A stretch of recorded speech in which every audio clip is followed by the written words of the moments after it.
સોમનાથના સાનિધ્યમાં દેશના 76મા ગણતંત્ર પર્વે ધ્વજવંદન કરવામાં આવ્યું। રાષ્ટ્રધ્વજ અને ધર્મધ્વજના એકસાથે દર્શન કરી યાત્રિકો ધન્ય બન્યા। સોમનાથ મંદિરે આપણી ધાર્મિકતા અને રાષ્ટ્રીયતાનું માનબિંદુ છે। સોમનાથ મંદિર નિર્માણ અને સ્વતંત્રતા મળ્યા બાદ દેશ નિર્માણની ચળવળ એકસાથે શરૂ થઈ હતી, ત્યારે જે આપણો દેશ અને સોમનાથ મંદિર વિશ્વ તરફ ઉન્નત મસ્તક ભારતીય સંસ્કૃતિના અક્ષય હોવાનો પુરાવો આપી રહ્યો છે।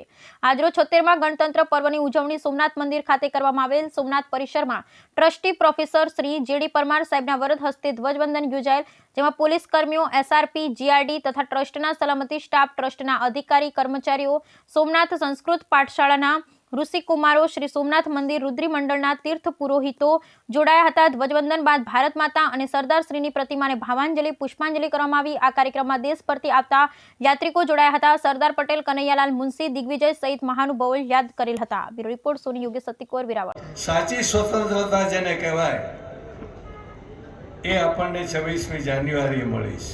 1950માં જ્યારે આપણો ભારતનું બંધારણ બનાવવામાં આવ્યું અને એનો અમલ કરવામાં આવ્યો, એ વખતના તત્કાલીન રાષ્ટ્રપતિ ને એ અર્પણ કરવામાં આવ્યું રાજેન્દ્ર પ્રસાદજીને, અને એમણે એ દિવસે એને અમલની જાહેરાત કરી।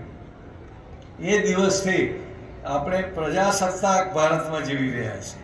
સ્વતંત્ર તો હતા જ, પણ સાથે સાથે આપણને પ્રજાને એ સત્તા મળી। પ્રજાને સત્તા મળી એટલે શું? પ્રજા જ સર્વોપરી છે એ વાત આપણે સ્વીકારી।